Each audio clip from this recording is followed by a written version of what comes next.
हमने यहां आकर के 36 खत्म कर लिए। कैसे कर लिए?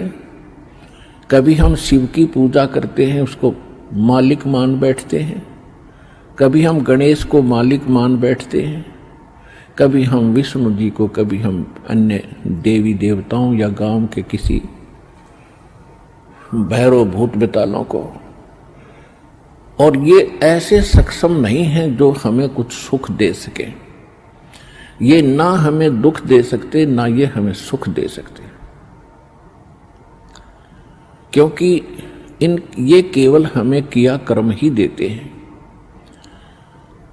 और पूर्ण परमात्मा सत्य पुरुष कबीर देव, कबीर साहिब, ये हमारे सभी संकटों का निवारण करते हैं। ये सक्षम है। हमारे जीवन में आने वाले यानी प्रारब्ध में, किस्मत में किसी भी प्रकार का कोई संकट है, उसका ये निवारण सहज में कर देते हैं। ये कब करते हैं? जब हमारी आस्था 100% कबीर परमेश्वर में हो जाएगी और अन्य किसी भी देव से हम कोई भी वस्तु की डिमांड स्वप्न में भी नहीं करेंगे। किसी भी प्रकार का कोई संकट है तो अपने परमात्मा कबीर जी से ही हम अर्जी लगाएंगे हृदय से। कुछ समय के बाद आपका स्वभाव बन जाएगा इस ज्ञान और समाधान और इस भक्ति के कारण कि आप पर कुछ भी आपत्ति आवेगी, आप केवल हे बंदी छोड़, हे परमपिता परमात्मा कबीर साहिब, आपके मुख से यही निकलेगा। तो उस समय परमात्मा आपके साथ हो लिया। फिर उस आत्मा के जीवन सफर में कोई भी संकट, सफर के अंदर कांटे होते हैं रास्ते में, तो हमारे जीवन सफर में कोई भी कर्म, पाप कर्म रूपी कांटा होगा तो वो परमात्मा ऐसे बुहार देगा जैसे पति भरता जमी पर जो जो धर है पाँव, समर्थ झाड़ू देत है ना काटा लग जावे। उस समर्थ को भूल कर हम परमात्मा से दूर होकर संसारिक लोगों से, संसारिक इन अधिकारियों से और इस 3 लोक के भगवान देवों से हम इनसे अपना संकट निवारण की इच्छा करते रहे। ये हमारी अध्यात्म ज्ञान की जो कमी थी, त्रुटि थी। और जब हम परमात्मा से ही सब कुछ डिमांड करेंगे, इनके ऊपर समर्पित हो जाएंगे, तो परमात्मा कहते हैं जिस समय आप गर्भ के अंदर थे उस समय आपके साथ कौन था? ना मां थी, ना पिता था, ना कोई अन्य सगा संबंधी था। अकेले आप और परमात्मा, बीच में कोई नहीं था। उस समय आप सीधी पुकार कर रहे थे, हे परमात्मा मुझे इस नरक से निकाल दे। मां के गर्भ में बहुत पीड़ा होती है। उस पीड़ा को हम बाहर आने से भूल जाते हैं, क्योंकि त्रिगुण में माया, इन तीनों गुणों के प्रभाव से हम बहुत ज्यादा प्रभावित होकर के अचेत हो जाते हैं। वो पिछली सब शुद्ध बुद्ध समाप्त हो जाती है।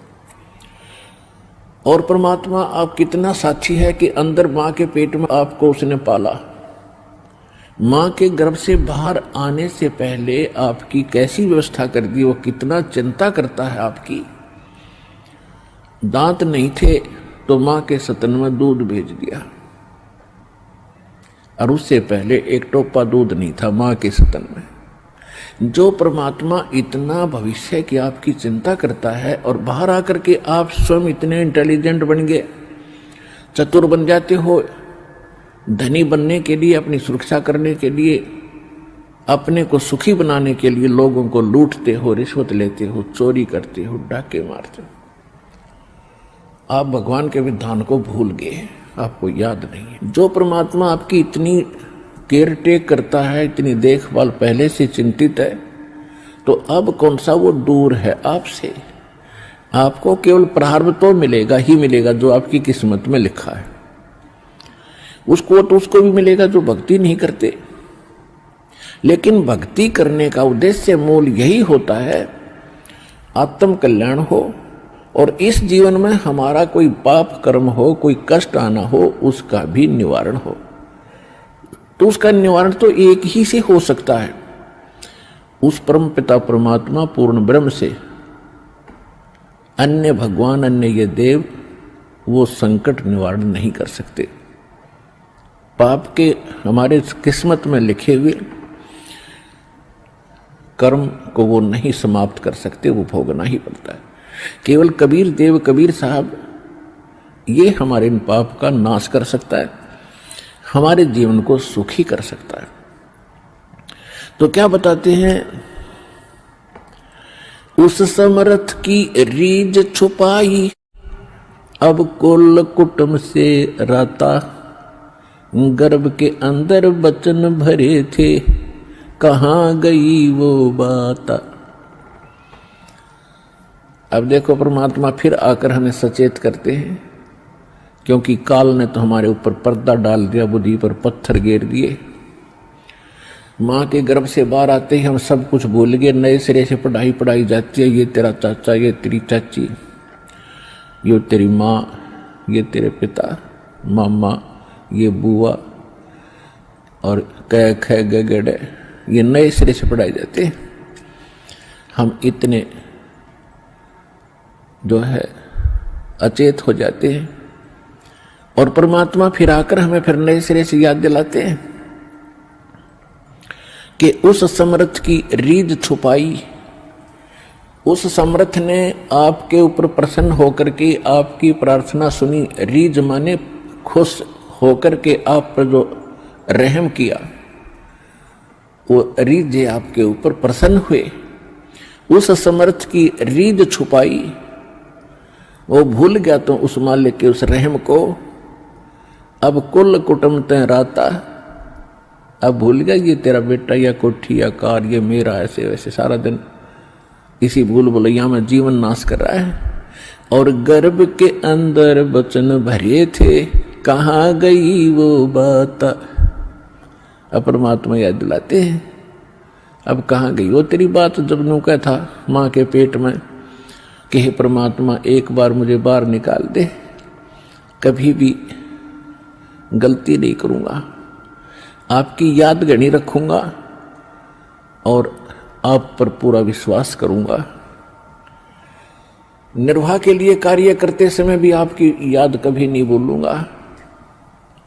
और अब हम क्या करते हैं, केवल सांसारिक इन कार्यों में सारा जीवन लगाते हैं। भगवान की याद तो कभी कोई चर्चा करता तभी आती है, ना तो स्वप्न में भी ना आती है हमारे को। तो उसके लिए क्या बताते हैं कि वो परमात्मा जब आपको माँ के गर्भ में भी सुरक्षित रखता है, आपके बाहर आने से पहले आपके आहार के लिए माँ के स्तन में दूध भेजता है, तो आगे आने वाले जीवन में जो तूने जैसा किया है उसमें क्या वो कमी करेगा। तो इस आधार से भी हमने उन बुराइयों से हट जाना चाहिए जो हम स्वयं धनी बनना चाहते हैं। चोर मिलावट करके, झूठ बोल के, चोरी करके हम इस तरह जो धनी बनना चाहते हैं, रिश्वत लेकर, तो ये हमारी भूल है।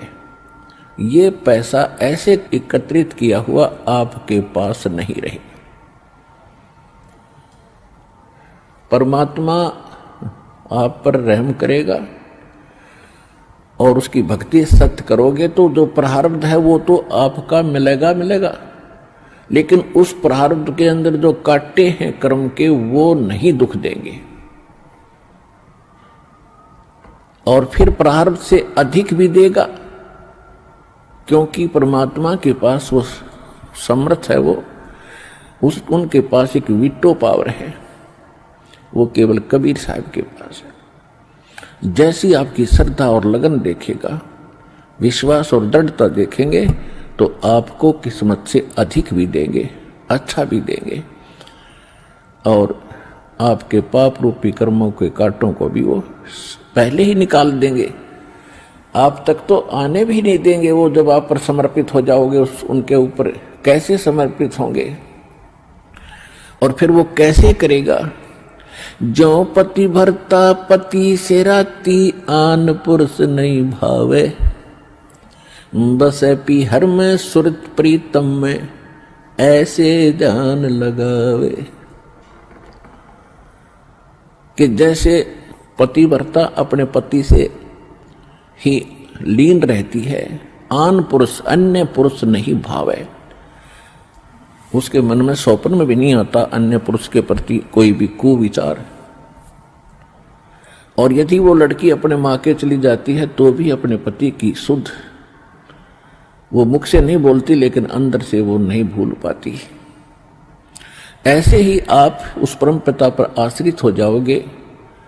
कहीं पर भी आप काम कर रहे होगे, किसी भी फील्ड में, चाहे दुकान, मजदूरी, किसानी या नौकरी, तो आप उसी लड़की की तरह उस पर अपने पति यानी कबीर भगवान को, परमात्मा को, उस मंत्रों को, उसके रहम को आप कभी भूल नहीं पाओगे। तो उस समय आपका नाता उस परम पिता से जुड़ चुका है। यदि आप पल पल पर भूल जाते हो, याद नहीं रहती है भगवान की मेहर, तो अभी आपकी समर्पण भाव में कोई कमी है, जिस कारण से भगवान ने आपको दृढ़ता से नहीं पकड़ा है। तो जब आपको परमात्मा दृढ़ता से कैच कर लेगा, आपकी सच्चा समर्पित भाव देख लेंगे, वो तो अंतर्यामी है। तो उस समय कहा है कि जैसे पति भरता जमीन पर, और जो जो धर है पांव, जितने कदम रखती है, समर्थ झाड़ू देत है, ना कांटा लग जाए। इतना दयालु है ये कबीर भगवान। आपके जीवन रूपी सफर में आपके कदम रखने से पहले आपके वो पाप रूपी कांटों को बुहार देगा, झाड़ू दे देगा आपके रास्ते में, कि कहीं मेरी प्यारी आत्मा को वो कांटा ना लग जाए। अब दास देख रहा है, जिसने आज 20-20 वर्ष हो गए नाम लिए, ने 10-10 वर्ष हो गए, 15-15 वर्ष हो गए, 5-5 वर्ष हो गए, 6-6 वर्ष हो गए, अब वो कितना सुखी जीवन जी रहे हैं। और उनके घरों के पास में, दूसरे रिश्तेदारों में, अपने घरों में दूसरे चाचे ताऊओं में के कर टूट रहे हैं, और कितने कितने दुखों का वो सामना कर रहे। तो वो इन पर भी आने थे, आज उनको पता भी नहीं कि हमारे ऊपर कोई कष्ट आना था, क्यों आया ही नहीं। तो पुण्यात्माओं, आज उन भक्तों से पूछ कर देखना आप, क्योंकि आपको यहां इकट्ठा इसलिए किया जाता है, आपसे पहले लगे हुए बच्चे, भाई बहन आपके भी यहां आते हैं, और वो आपको अपना अनुभव सुनाते हैं कि हम ऐसे दुखी थे, और जिस दिन से दीक्षा ली है, मालिक की शरण ग्रहण की है, हम पर कोई संकट नहीं आया। आपको दृढ़ता मिलती है, आपको विश्वास होता है, और वो सत्य होती है। जब एक आम आदमी जिसको आप जानते नहीं, वो आपको जानता नहीं, बता रहा, तो सच्चाई होती है। तो इसलिए फिर आप और डगमग होने से बच जाते हो। इसलिए आप जी को यहां बुलाया जाता है। और जो प्रसंग चल रहा है कि परमात्मा ने जो आपको, जब आप भगवान से जुड़ जाते हो, तो आपको परमात्मा अपने कोटे से लाभ देना शुरू करेगा, और फिर आपको ऐसी विधि, साधनाएं, शास्त्र अनुकूल भक्ति विधि बताई जाती है, जो आपने फिर अपने पैरों पर खड़ा होना पड़ेगा। जैसे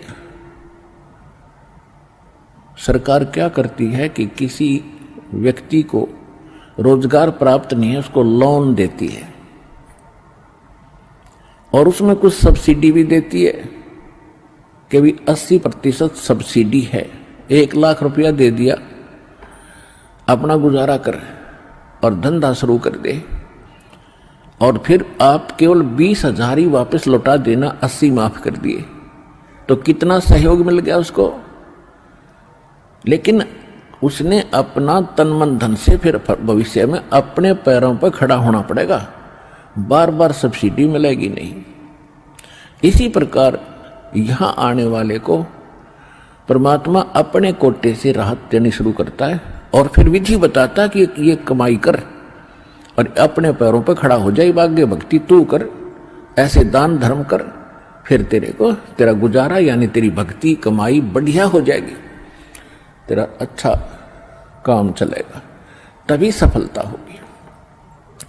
क्योंकि आपके भाग्य में सुख नहीं था, संकट थे, इसलिए तो आप पर कहर टूटे, दुख हुए। अब यहां आओगे आपको सुख मिलेगा, गारंटेड मिलेगा, आपकी आयु भी बढ़ाई जाएगी। परमात्मा कबीर साहब सक्षम है। लेकिन आप हृदय से चाहोगे, ऊपरले मन से आओगे तो उतना ही लाभ मिलेगा। आप हृदय से चाहोगे और समर्पित हो जाओगे परमात्मा से अतिरिक्त, इस कबीर साहब से अतिरिक्त कोई और इष्ट में आप स्वप्न में भी ध्यान नहीं लगाओगे, तब ये परमात्मा आपका हाथ पकड़ेगा। और समर्थ जब हाथ पकड़ लेता वो छोड़ता नहीं। तो इसलिए आप जी यहां आने से पहले इस ज्ञान को समझें और हमारे मूल उद्देश्य को समझें कि हम क्या बताना चाहते हैं। हम केवल यहां संकट निवारण और रोग निवारण के लिए नहीं बैठा दास, ये तो एक्स्ट्रा देते हैं आपको, ये तो आपको रूंगे में देते हैं, रूंगे में, ये सौदे में नहीं हमारे में। हमारे सौदे में तो केवल जन्म और मरण के इस कहर को समाप्त करने का ये हमारा उद्देश्य है।